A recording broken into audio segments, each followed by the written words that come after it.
ایمان والو خرچ کرو ان پاکیزہ مالوں میں سے جس کو تم نے کمایا ہے۔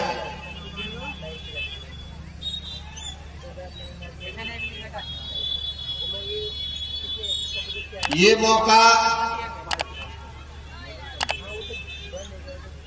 اگہنی دھان کی وصولی کا ہے۔ لوگوں کے گھروں میں دھان ہے، فصلیں ہیں، اور ہوتا یہ ہے کہ ہمیں جس انداز سے عشر ادا کرنا چاہیے ہم ادا کرتے نہیں۔ اکثر لوگ تو ادا نہیں کرتے اور بہت سارے لوگ ادا کرتے ہیں تو اندازے سے ادا کرتے ہیں، جوڑتے نہیں ہیں۔ کچھ ہی خوش نصیب لوگ ہیں، مخصوص لوگ ہیں جو زکوٰۃ کو، عشر کو جوڑ کر کے ادا کرتے ہیں۔ لیکن میرے دوستو یاد رکھیے، اللہ رب العزت نے قرآن کریم میں نماز کے ساتھ زکوٰۃ کو 82 جگہ پر تذکرہ کیا ہے۔ ایک دو جگہ نہیں، 82 جگہوں پر تذکرہ کیا ہے۔ نماز کا بھی تذکرہ کیا اور زکوٰۃ کا بھی تذکرہ کیا۔ اقیموا الصلاۃ کہا تو آتوا الزکوٰۃ بھی کہا کہ نماز قائم کرو اور زکوٰۃ ادا کرو۔ نماز کا تعلق حقوق العباد سے ہے اور زکوٰۃ کا تعلق، نماز کا تعلق حقوق اللہ سے ہے اور زکوٰۃ کا تعلق حقوق العباد سے ہے۔ اللہ نے دونوں حق کو جوڑ کر کے بیان کیا، ایک دو جگہ نہیں، 82 جگہ پر تذکرہ کیا۔ اللہ کے نبی محمد رسول اللہ صلی اللہ علیہ وسلم جب دنیا سے پردہ فرما گئے تو بہت سارے لوگ یہ کہنے لگے کہ اب زکوٰۃ دینے کی ضرورت نہیں ہے۔ محمد صلی اللہ علیہ وسلم تھے تو ہم لوگ زکوٰۃ دیتے تھے، اب نہیں رہے تو زکوٰۃ کی ضرورت نہیں ہے۔ تو اس وقت جو خلیفہ وقت تھے، خلیفہ اول سیدنا ابو بکر رضی اللہ تعالی عنہ نے جہاد کا اعلان کیا اور کہا کہ ہم ہر اس شخص سے لڑیں گے جو نماز اور زکوٰۃ میں فرق پیدا کرتے ہیں۔ جس طرح نماز فرض ہے اسی طرح زکوٰۃ فرض ہے۔ چنانچہ حضرت نے ایک لشکر بھیجا بھی منکرین زکوٰۃ سے مقابلہ کرنے کے لیے، یہاں تک کہ سارے لوگوں نے توبہ کیا اور زکوٰۃ دینے کا عہد اور معاہدہ کیا۔ اور قرآن کریم میں اللہ رب العزت نے ارشاد فرمایا والذین یکنزون الذهب والفضة ولا ينفقونها في سبيل الله فبشرهم بعذاب أليم يوم يحمى في نار جهنم فتقوى بها جباههم وجنوبهم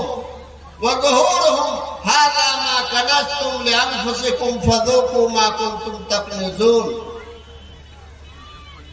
اللہ رب العزت ارشاد فرماتے ہیں کہ وہ لوگ جو سونا چاندی جمع کرتے ہیں وَلَا يُنْفِقُونَهَا فِي سَبِيلِ اللَّهِ اور اس کی زکوٰۃ اللہ کے راستے میں نہیں دیتے، اللہ کے راستے میں خرچ نہیں کرتے ہیں، تو اللہ کے نبی محمد رسول اللہ صلی اللہ علیہ وسلم کو اللہ نے کہا فَبَشِّرْهُمْ بِعَذَابٍ أَلِيمٍ، اے اللہ کے نبی ایسے لوگ جو روپے پیسے جمع کرتے ہیں، سونا چاندی جمع کرتے ہیں اور زکوٰۃ نہیں دیتے ہیں، ایسے لوگوں کو آپ بشارت دے دیجئے دردناک عذاب، فبشرہم بعذاب علیم، کہ بشارت دے دیجئے، خبر کر دیجئے کہ تجھے دردناک عذاب مل کر کے رہے۔ اور آگے اللہ رب العزت خود فرماتے ہیں کہ ہم کس طریقے سے عذاب دیں گے۔ اللہ رب العزت ارشاد فرماتا ہے یوم یحما فی نار جہنم، یہ جو مال ہے جس کی محبت میں ہم غریبوں کو نہیں دیتے، مدارس میں نہیں دیتے، جمع کر کے رکھتے ہیں، جن مالوں کا زکوٰۃ ہم دے رہے ہیں اس کی اللہ کے یہاں کوئی پکڑ نہیں، لیکن جو مال ہم نے اکٹھا کیا اور زکوٰۃ ادا نہیں کیے، کل قیامت کے دن اللہ رب العزت اسے جہنم کی آگ میں دھپائیں گے۔ اس کے بعد دھپانے کے بعد اللہ رب العزت ارشاد فرماتے ہیں فَتُقْوَى بِهَا جِبَاهُهُمْ وَجُنُوبُهُمْ وَظُهُورُهُمْ، کہ اس دھپائے ہوئے روپے پیسے سے ہم پیشانی کو داغیں گے، پھر پہلو کو داغیں گے، پھر پیٹھ کو داغیں گے۔ مفسرین نے وجہ بتائی ہے کہ آخر کیا وجہ ہے کہ زکوٰۃ نہ دینے والے کا سب سے پہلے اللہ رب العزت پیشانی کو داغیں گے، پھر پہلو کو داغیں گے، پھر پیٹھ کو داغیں گے۔ اس کی وجہ یہ بتائی گئی ہے کہ جب مانگنے والا آتا ہے تو اگر آدمی کنجوس ہے، بخیل ہے، سب سے پہلے پیشانی پر بل آتا ہے اور ناگواری کا اثر پیشانی سے ظاہر ہوتا ہے، کہاں سے آ گیا؟ تو اللہ رب العزت کہتے ہیں کہ اچھا ہم ہی دیے ہیں اور ہم ہی کو دینے میں، ہمارے راستے میں خرچ کرنے میں تم کو ناگواری ہوتی ہے، لو چلو دھپا کر کے سب سے پہلے ہم پیشانی کو داغیں گے۔ اور اس کے بعد جب مزید خوشامد کرتا بھائی دیجیے، ضرورت ہے، ہم محتاج ہیں، تو آدمی منہ پھیر لیتا ہے۔ جب منہ پھیر لیتا ہے تو مانگنے والے کے سامنے یہ پہلو ہی تو ہوتا ہے، اس لیے اللہ رب العزت دوسرے نمبر پر پہلو کو داغے گا۔ پھر جب آدمی مزید اصرار کرتا ہے بھائی دیجیے، چمٹ جاتا ہے تو غصے سے آدمی جانے لگتا ہے، تو جب جانے لگتا ہے تو مانگنے والے کے سامنے اس کی پیٹھ ہوتی ہے۔ تو گویا کہ سب سے پہلے ناگواری کا اظہار پیشانی سے آدمی کرتا ہے، پھر پہلو پھیر لیتا ہے، پھر پیٹھ دکھاتا ہے۔ تو اللہ رب العزت جو مال کی زکوٰۃ نہیں دیا ہے کل قیامت میں اس کو دھپا کر کے سب سے پہلے پیشانی کو داغیں گے، پھر پہلو کو داغیں گے، پھر پیٹھ کو داغیں گے، اور تانا بھی دیں گے ہذا ما کنزتم، لو لو لو یہی مال تم جمع کرتے تھے نا، فذوقوا ما کنتم تکنزون، تو چکھو جمع کرنے کا نتیجہ تم چکھو۔ میرے دوستو یاد رکھیے، زکوٰۃ اور عشر کا مال کھانا حرام ہے، اور اگر کوئی آدمی زکوٰۃ نہیں دیا، اس مال کو اپنے مال میں ملا کر کے رکھ دیا، تو اللہ کے نبی کا کیا ارشاد ہے وہ بھی آپ سن لیجئے۔ اللہ کے نبی محمد رسول اللہ صلی اللہ علیہ وسلم نے ارشاد فرمایا ما بقی صدقۃ فی مال الا ہلکتہ، عشر اور زکوٰۃ کا مال جس مال میں مل جاتا ہے اللہ رب العزت اس مال کو ہلاک کر کے چھوڑتے، اللہ رب العزت اس مال کو برباد کر کے چھوڑتے ہیں۔ آپ بتائیے، زکوٰۃ کا پیسہ اپنے پیسے میں لگا لیا، عشرے کا دھان اپنے دھان میں ملا کر کے رکھ لیا، عشرے کا گیہوں اپنے گیہوں میں ملا کر کے رکھ لیا، عشرے کا مکئی اپنے مکئی میں ملا کر کے رکھ لیا، اور ہم تو خوش ہو رہے ہیں کہ 20 بورا میں 1 بورا دینا تھا، اب مولوی صاحب کو ہم نے ٹھگ لیا ہے، اس بنیاد پر 200 کا بورا ہمارا رہ گیا ہے۔ اللہ کے نبی فرماتے ہیں اس 1 بورے کی بنیاد پر اللہ رب العزت 19 بورے کو بھی ہلاک کر دے۔ اللہ کے نبی نے فرمایا ما بقی صدقۃ فی مال الا ہلکتہ، کہ جس مال میں عشر اور زکات کا مال رہ جائے اللہ اس مال کو ہلاک کر کے چھوڑے گا۔ کیا ہوگا؟ اس مال کو بیچ کر کے کھائیں گے، بچہ بیمار ہوگا، بیوی بیمار ہوگی، اپنے بیمار ہوں گے، ڈاکٹروں کو لے جا کر کے دیں گے، فصل میں لگائیں گے، فصل میں کیڑا دھرے گا، بیماریاں پیدا ہوں گی، نہ جانے کن کن آفتوں سے ہم دوچار ہوں گے، اللہ اپنا حصہ نکال لے گا، ہمیں پتہ بھی نہیں چلے۔ اس لیے میرے دوستو، ہم ابھی زندہ ہیں، خوشی کے ساتھ ہم عشر اور زکات کو ادا کر دیں، ورنہ ہمارا مال ہلاک الگ ہوگا، اور ساتھ ہی ساتھ قیامت میں اللہ ہمارے پیشانے کو داغیں گے الگ۔ دوسری جگہ اللہ رب العزت نے فرمایا اَيَحْسَبَنَّ الَّذِينَ يَبْخَلُونَ بِمَا آتَاهُمُ اللَّهُ، کیا وہ لوگ گمان کرتے ہیں جس کو اللہ نے انہیں دیا ہے مخالف کر کے کہ وہ بہت اچھا کام کر رہے ہیں، ہو خیر لہم،